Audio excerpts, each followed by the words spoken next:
Hey, it's Mark here, and welcome to the next edition of the Employee Survival Guide, where I tell you, as always, what your employer does definitely not want you to know about, and a lot more. I want you to do something for me. I want you to close your eyes. Well, okay, if you are driving or operating heavy machinery, please keep them open.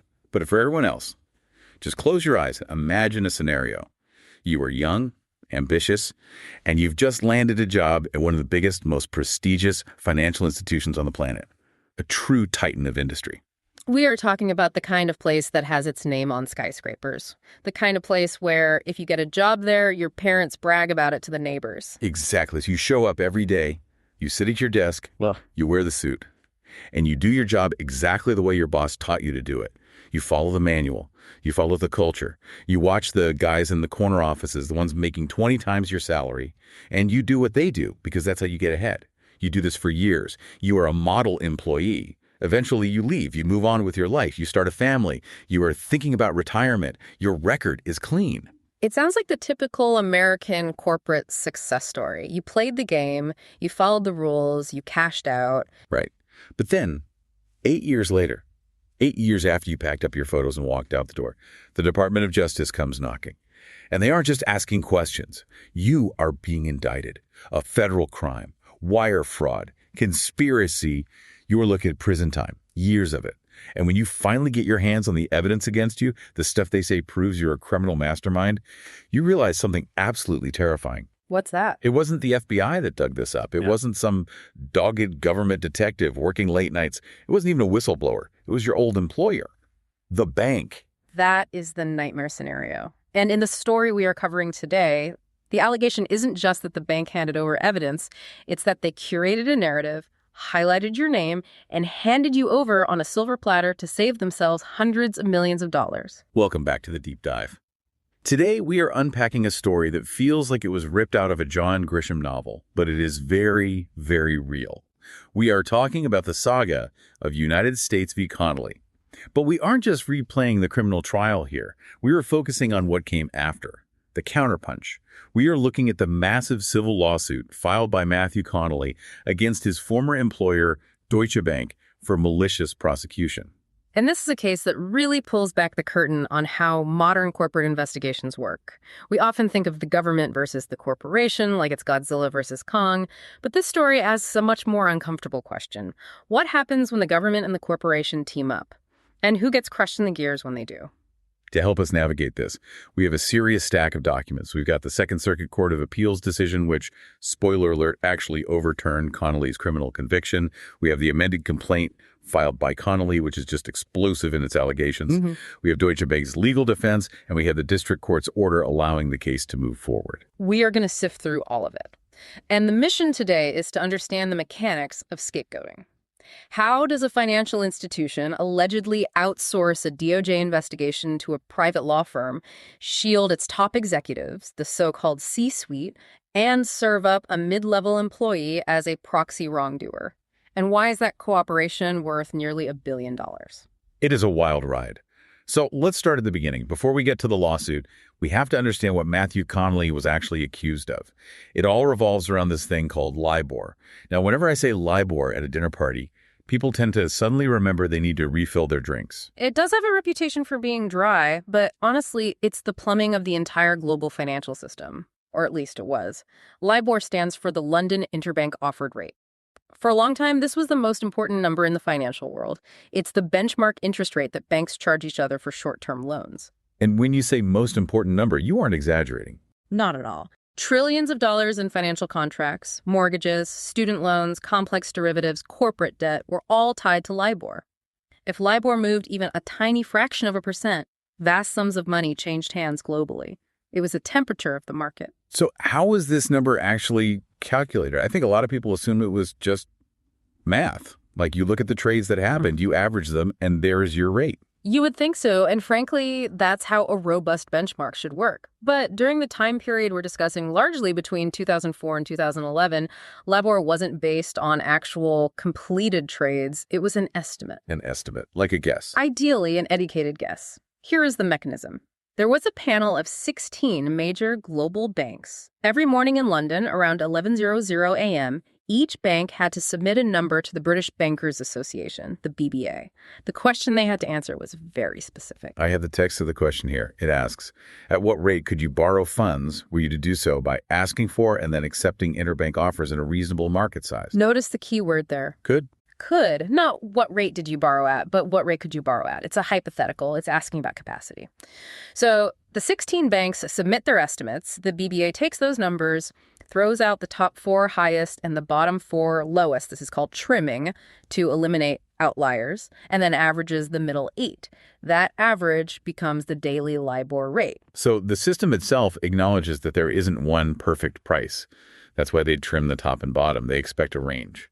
Exactly. In any market, you might get a slightly different price from different lenders. Bank A might lend to you at 2.5%. Bank D might lend at 2.55%. Both are valid. So where does the crime come in? Matthew Connolly and his co-defendant Gavin Black were accused of manipulating this process. What exactly did the government say they did wrong? The accusation was wire fraud and conspiracy. The government's theory was that Connolly, who was a supervisor in New York, and Black, a trader in London, were asking the people who actually submitted the LIBOR numbers, the submitters, to nudge the numbers up or down. Nudge them why? Just for fun. To benefit the bank's trading positions. Remember, Deutsche Bank had billions of dollars in derivatives that were tied to LIBOR. If you're betting that interest rates will go up, and you can get the LIBOR submitter to submit a slightly higher number, you might make more money or lose less money on your bet. So the theory was, hey, we have a big position paying off if rates are high, so please submit a high LIBOR today. Exactly. And for years, the Department of Justice treated this as a slam dunk case of fraud. They argued that by considering the trading position, the submitters were sending in false numbers. They weren't sending in the true rate. They were sending in a manipulated rate. And this is where we get to the pricer myth. I found this part of the Second Circuit decision absolutely fascinating. It really dismantles the idea that banks are these high-tech automated fortresses. At the criminal trial, the government kept talking about this pricer. It sounds like some omniscient supercomputer. That was the picture the prosecution painted. They argued that Deutsche Bank had this automated software, the pricer, that sucked in market data and spit out the one true interest rate for the day. And the government's argument was that Connolly and his team ignored this true number and manually changed it to cheat. But the Second Circuit, the appeals court, looked at the evidence and basically said, wait a minute, that's not how this worked at all. Correct. When you dig into the actual testimony and the evidence, as the Second Circuit did, the pricer wasn't an oracle. It was a spreadsheet, a fancy Excel sheet. And it was a spreadsheet designed to have manual inputs. I have the source text here regarding the blue cells. This blew my mind. The spreadsheet had cells colored blue, and the instructions literally said, cells needing manual input are in blue. Right. It wasn't a hands-off machine. It required human judgment. The submitters, James King and Michael Kurtler, testified that they manually adjusted spreads every single day. They looked at the market, they called brokers, they looked at cash flow, they adjusted the numbers even on days when Connolly never said a word to them. So the idea that there was one true number generated by a computer was just fiction. According to the Second Circuit, yes, it was a false premise. And this leads to the aha moment that overturned the conviction. The appeals court looked at that BBA question again. At what rate could you borrow? The hypothetical. Yes. In the real world, a bank like Deutsche Bank could borrow money at different rates from different lenders. Maybe Bank A offers 2.5% and Bank B offers 2.5%, but both are rates at which Deutsche Bank could borrow. So if the submitter chooses 2.55% because it helps the trading desk, is that statement false? The Second Circuit said no. They said absolutely not. As long as the submitted rate was a rate at which the bank could borrow, it was a truthful statement. It didn't matter why they chose that specific number within the range. If it was a real market rate, it wasn't fraud. That seems like a really distinct line in the sand. You can have a selfish motive, but if you tell the truth, it's not fraud. Exactly. Federal wire fraud statutes require a false statement. You can be greedy, you can be aggressive, but if the number you write down is a number that is factually accurate, meaning a rate you could actually borrow at, you haven't lied. And if you haven't lied, you haven't committed wire fraud. And they also noted that there was no rule against it, right? That's the kicker. At the time, between 2004 and 2011, the BBA rules banned banks from colluding with other banks. You couldn't call up Barclays and fix a rate. But there was no rule prohibiting a bank's internal teams from talking to each other. The Second Circuit explicitly noted that the BBA rules didn't ban submitters from considering trading position. So Connolly was prosecuted, convicted, and had his life ruined for conduct that, legally speaking, wasn't a crime because the statements weren't false. That is the conclusion of the Second Circuit. They didn't just order a new trial, they ordered an acquittal. They said no reasonable jury could find him guilty based on the evidence. He was innocent. But, and here's the massive bit, by the time that ruling came down in 2022, Connolly had been living a nightmare for nearly a decade. And this brings us to the core of today's deep dive, the civil suit. Because Connolly isn't just walking away with his acquittal, he is suing Deutsche Bank, claiming they set him up. And this is where the story shifts from a technical financial dispute to a story about corporate power and betrayal. Connolly's lawsuit alleges malicious prosecution, and the foundation of that claim is how the investigation started. Let's talk about the setup. We mentioned outsourcing earlier. When the government, the SEC, the DOJ started sniffing around LIBOR in 2010, Deutsche Bank didn't just sit back and wait for subpoenas. They hired a massive law firm. Paul, Weiss, Rifkind, Wharton & Garrison LLP, a heavyweight firm. And Deutsche Bank paid them over $100 million to conduct an internal investigation. $100 million. That is an astronomical amount of money for an internal review. What did they get for that money? They got a massive data mining operation. We're talking about the review of 158 million electronic documents. They listened to 850,000 audio files. They conducted nearly 200 interviews. That sounds incredibly thorough. But Connolly's complaint argues that this wasn't an impartial search for the truth. No.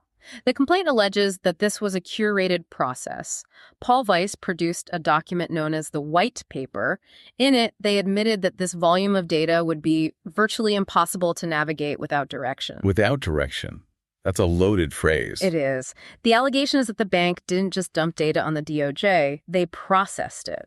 They highlighted what they called notable documents. They created a blueprint or a roadmap for the prosecutors. And this isn't just Connolly saying this. The trial judge in the criminal case, Judge Colleen McMahon, had some very strong words about this relationship, didn't she? She did. She noted that the government effectively outsourced the investigation to the target of the investigation, the bank. She pointed out that the government didn't conduct a single interview without first using the roadmap Paul Weiss provided. Think about the implications of that. The entity being investigated is telling the police where to look, who to talk to, and what documents matter. It creates a massive conflict of interest. If you are the bank and you know the government wants a scalp, who are you going to give them? Are you going to hand over your global chief executive?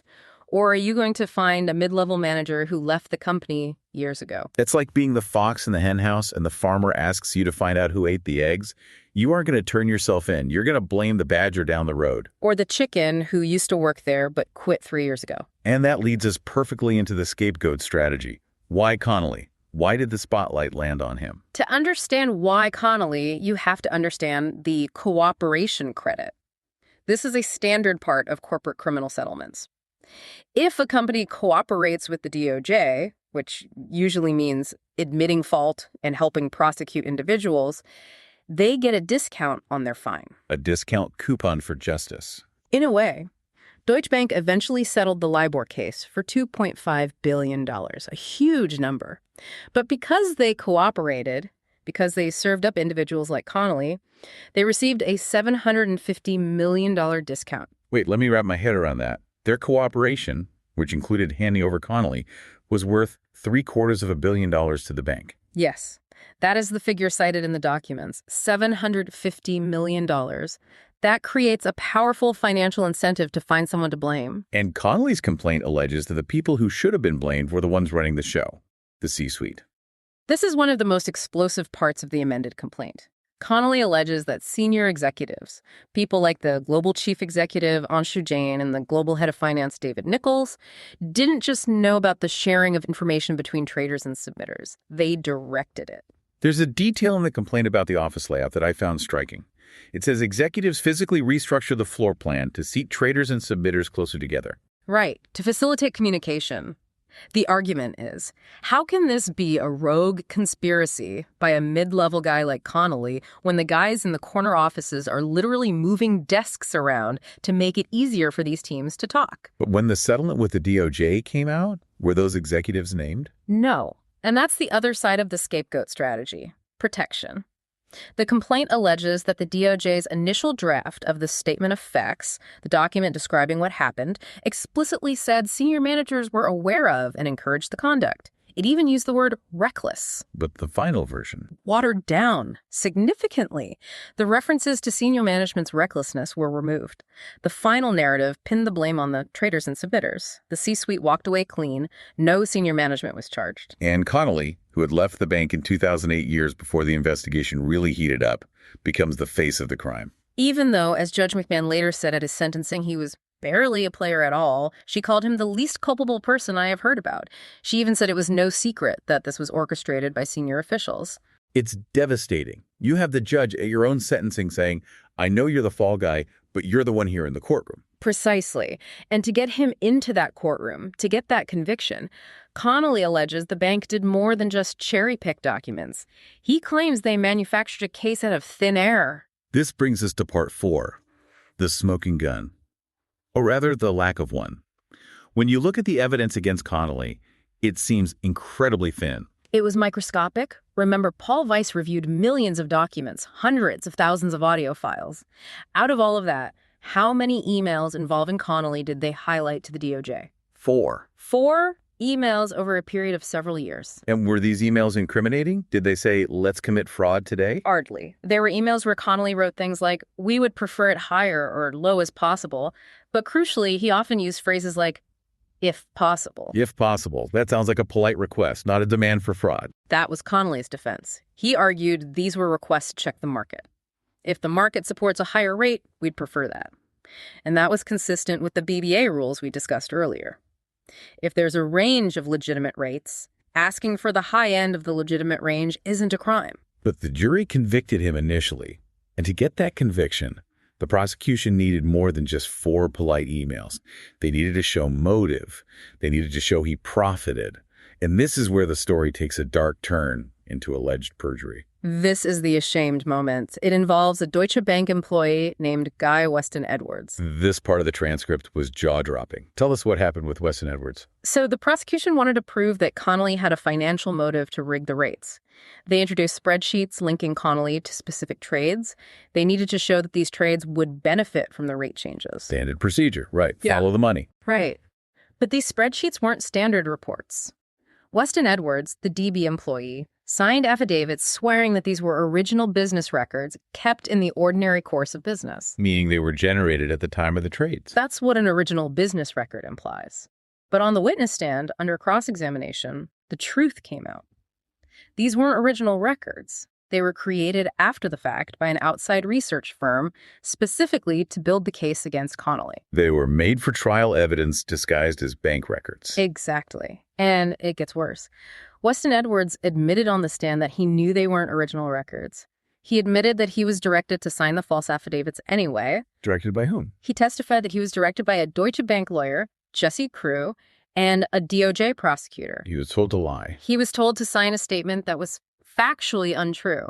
And when this came out in court, Judge McMahon was furious. I mean, judges usually stay pretty calm, but she let them have it. She told the prosecutors, you should be ashamed of yourselves. She called the situation appalling. You should be ashamed of yourselves. You rarely hear a federal judge say that to the Department of Justice. It highlights the lengths to which the alleged collaboration went. You have a bank employee, allegedly guided by a bank lawyer and a prosecutor, submitting false descriptions of evidence to ensure a conviction. This is the core of Connolly's malicious prosecution claim. It's not just that they were wrong, it's that they allegedly cheated to win. So Connolly is convicted, sentenced, though, importantly, Judge McMahon gave him no jail time, just home confinement, which was a huge signal of how she viewed the case. And then he spends years fighting the appeal. He wins the appeal. He is exonerated. And now he strikes back. Let's look at the civil suit itself. Connolly v. Deutsche Bank. He is asking for over $150 million. It's a massive claim. He's suing for malicious prosecution. To win, he has to prove that the bank initiated the proceedings with malice and without probable cause. And what is Deutsche Bank saying in their defense? We have their answer to the complaint. They aren't just rolling over. No, they are fighting tooth and nail. Their primary defense is what we call the independent government defense. They're arguing, look, we didn't indict you. The Department of Justice invited you. We just provided information. The grand jury made the decision. The prosecutors made the decision. You can't sue us for what the government decided to do. That seems like a standard defense. Don't shoot the messenger. It is standard. But Connolly's argument is that the messenger poisoned the message. If the information you provided was cherry-picked, misleading, and in some cases, like the affidavits, false, then you did influence the government. You manipulated the government. Deutsche Bank also raised a defense about probable cause, right?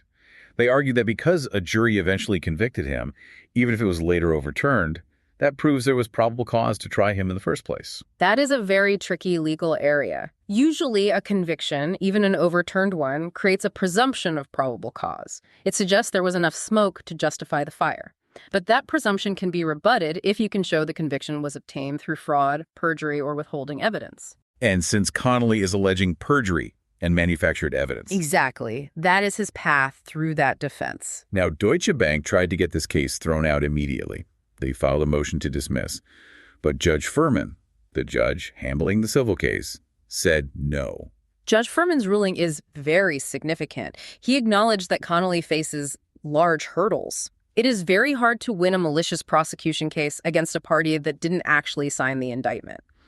But he ruled that the allegations are plausible. He specifically mentioned the outsourcing aspect. Yes, he found the allegations that the bank provided false information and that the government effectively outsourced the investigation to be sufficient to let the case go to trial.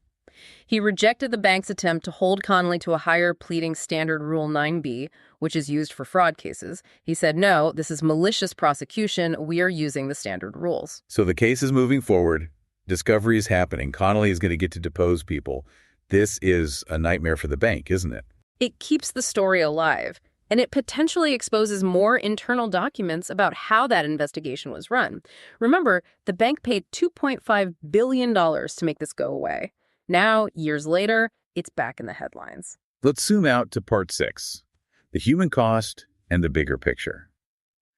Because it's easy to get lost in the legal maneuvering, but there is a real guy at the center of this. Matthew Connolly. He lost his career, he lost his reputation. He spent years dealing with the stress of a federal indictment, a trial, and the threat of prison. He was restricted to his home. He couldn't travel. And meanwhile, the people he alleges were actually responsible, the senior managers who moved the desks and directed the info, sharing what happened to them. They kept their jobs or moved on to other high-paying positions. The bank paid a fine using shareholder money, not the executive's own money, and business went on. It really highlights the inequality of the system. The corporate veil seems to protect the people at the top, while the people in the middle are expendable. And that brings us to the systemic implications. This Paul Weiss model of internal investigations is standard practice now. Explain that model again for the listeners. Why is it dangerous? When a company gets into trouble, the government effectively says, go investigate yourselves and tell us what you find. If you do a good job, we'll go easy on you. So the company hires a law firm. Right. But that law firm is paid by the company. Their duty is to the company, the entity, not the employees. So the company has a massive incentive to protect the entity and its top decision makers. The easiest way to do that is to say, we found the problem. It was these rogue employees over here. Here are their emails. We fired them. We are good now. It creates a uniquely coercive position, to quote the legal documents. It does. Employees are squeezed.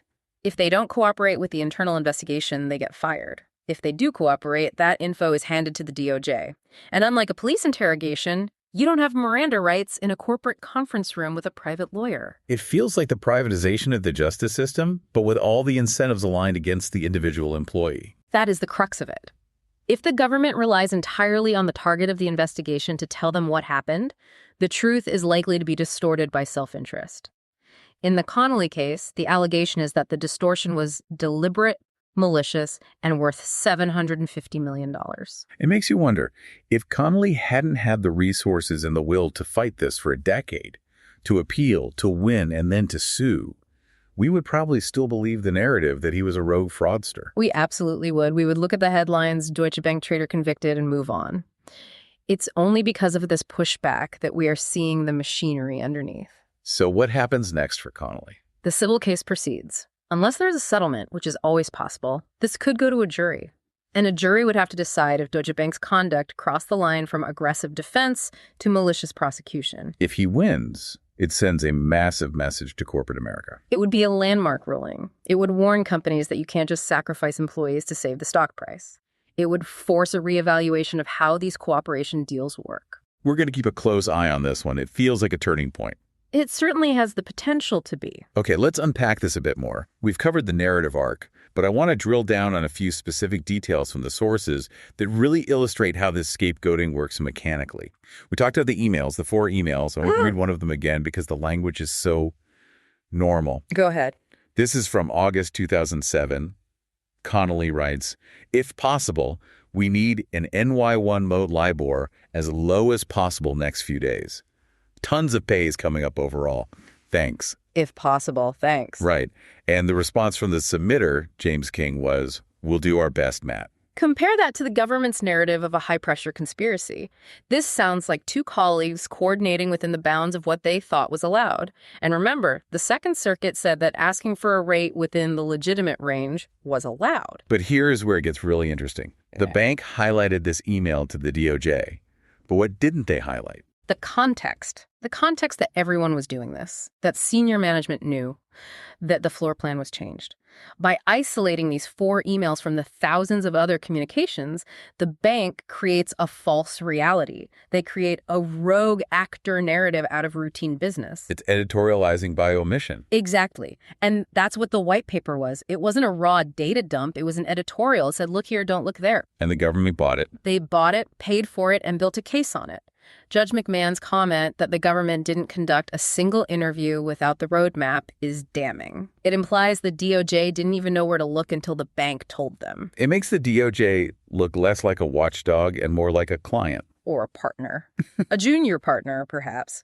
The bank did the legwork. The bank drafted the narrative. The DOJ just put the stamp on the indictment. And let's talk about the pricer again. I can't get over the blue cells. It is a great detail. If I'm a prosecutor, and the bank tells me we have this supercomputer that gives the true rate, shouldn't my first question be, can I see the manual? Or can I see the spreadsheet? You would think so. But complex financial cases are complex. Prosecutors aren't always traders. They rely on experts. And if the expert explaining the system to you is the bank's lawyer, you might accept their explanation. Oh, it's an automated system. You might not ask, does it have blue cells for manual input? Until it's too late. It took a trial and an appeal to unravel that simple fact. And this is why the perjury allegation regarding Weston Edwards is so critical. It suggests that when the facts didn't fit the automated system narrative, they tried to force them. They tried to make the spreadsheets look like automated records when they weren't. Let's revisit that courtroom scene. Weston Edwards is on the stand. He says, "I was told to sign this." Judge McMahon says, "You should be ashamed." But the trial continued. Connolly was still convicted. That shows the momentum of a prosecution. Even when a witness implodes, even when the judge is furious, the train is already moving so fast it's hard to stop. The jury still sees a guy who asked for low as possible rates. They see a complex scheme. They see a big bank.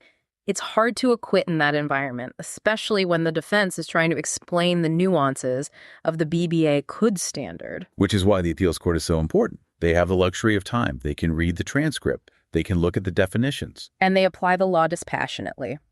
The Second Circuit's ruling was technical but profound. They basically said you can't lie if you are telling the truth. If the rate was a real rate, it wasn't a lie, no matter what you were thinking when you sent it. You can't lie if you were telling the truth. That's a good bumper sticker for this case. It really is. I want to touch on the independent government defense again, because that's the main hurdle Connolly faces now. Deutsche Bank says, "We didn't force the DOJ to indict you." It's a causation argument. In law, you have to prove that the defendant's actions caused the harm. Deutsche Bank is arguing that the chain of causation was broken by the government. They are saying, sure, maybe we gave them info, but the prosecutor decided to indict and the grand jury decided to charge. That's on them, not us. It's a convenient way to wash your hands. It is.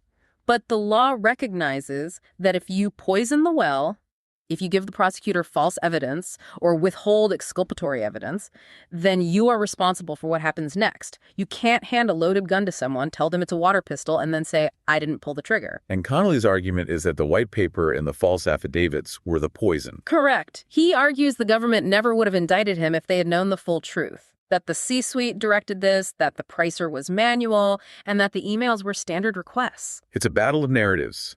Deutsche Bank says, we cooperated. Connolly says, you framed me. And the jury in this civil case will have to decide which version is true. There's another angle here I want to explore. The concept of malicious prosecution. It sounds aggressive. Malicious. Does that mean the bank hated Connolly? Not necessarily hate in the emotional sense. In the legal sense, malice often means acting with an improper purpose. Connolly argues the improper purpose was saving money. The $750 million discount. Right. If they sacrifice Connolly to save $750 million, that is an improper purpose for initiating a criminal prosecution. Yeah. You aren't doing it to serve justice. You are doing it to serve your bottom line. So greed can count as malice. In this context, absolutely. If you knowingly accuse an innocent person to save a buck, that is malicious. It's chilling. It really reduces the employee to a line item on a balance sheet. Yeah. Cost of cooperation, one Matthew Connolly. And remember, Connolly wasn't a random choice. He was perfect. He was gone. He left in 2008. He was mid-level, high enough to matter, low enough not to be famous. He was the perfect offering. If he had been the CEO, they never would have done it. The CEO was Anshu Jain. He was one of the most powerful bankers in the world. You don't hand him over. You protect the king. You sacrifice the knight. Let's talk about the judge in the civil case, Judge Furman. He denied the motion to dismiss. Why is that significant procedurally? So a motion to dismiss is the defendant saying, even if everything the plaintiff says is true, he still loses legally. It's a way to kill a case before it starts. By denying it, Judge Furman is saying, if Connolly can prove what he alleges, he has a valid legal claim. So he hasn't won yet, but he's been allowed onto the playing field. Exactly. And now comes discovery. This is where Connolly's lawyers get to demand documents, emails, memos. They get to ask, who decided to put Connolly's name in the white paper? Who told Weston Edwards to sign the affidavit? It must be terrifying for the bank. It opens up the closet where all the skeletons are hiding. And that's why many of these cases settle. The risk of what comes out in discovery is often higher than the cost of writing a check. But Connolly seems motivated. He's already cleared his name legally. Now he wants vindication. And $150 million. Don't forget the number. That's a lot of vindication. It is. But think about the lost earning potential. He was a director at Deutsche Bank. He had decades of high earning years ahead of him. That was wiped out. Plus the legal fees, plus the emotional distress. The number is high, but the damages are real. It's not just hurt feelings, it's total destruction of a livelihood. And think about the chilling effect on other employees. If you are working at a bank today and you see what happened to Connolly, what do? Do you write anything in an email? Do you trust your compliance department? I would probably buy a burner phone and never write anything down again. It breeds a culture of paranoia. And ironically, it might make it harder for banks to actually comply with regulations because nobody wants to take responsibility for anything. We're coming up on the end of our deep dive here, but I want to circle back to the provocative thought we promised. Let's do it. We live in a world where corporate responsibility is a buzzword. Companies are supposed to be good citizens. They're supposed to cooperate with the government. But this case suggests that cooperation has morphed into something else. It has. It suggests that cooperation has become a transactional exchange, a marketplace. You buy your way out of trouble with information. And if you don't have real incriminating information against the people who actually made the decisions, you might be tempted to manufacture it against the people who just followed orders. So the question for you, the listener, is this. If a company can buy its way out of criminal liability by handing over a list of lower-level employees and a roadmap for prosecution, does cooperation actually serve justice? Or does it just privatize the scapegoating process? Are we cleaning up the system, or are we just helping the powerful clean up their messes by throwing the little guys under the bus? It's a question that Matthew Connolly has spent the last 10 years answering the hard way. And it's a question that Deutsche Bank and the Department of Justice might have to answer in court. It's a story that isn't over yet. Absolutely not. We will keep tracking Connolly v. Deutsche Bank. But for now, that's the deep dive on the case of the scapegoated trader. Thanks for listening. Stay curious and read the fine print. See you next time. Hey, it's Mark, and thank you for listening to this episode of the Employee Survival Guide. If you'd like to be interviewed for our podcast and share your story about what you're going through at work, and do so anonymously, please send me an email at mcarey@capclaw.com. And also, if you like this podcast episode and others like it, please leave us a review. It really does help others find this podcast. So leave a review on Apple or Spotify or wherever you listen to this podcast. Thank you very much. And Glad to be of service to you.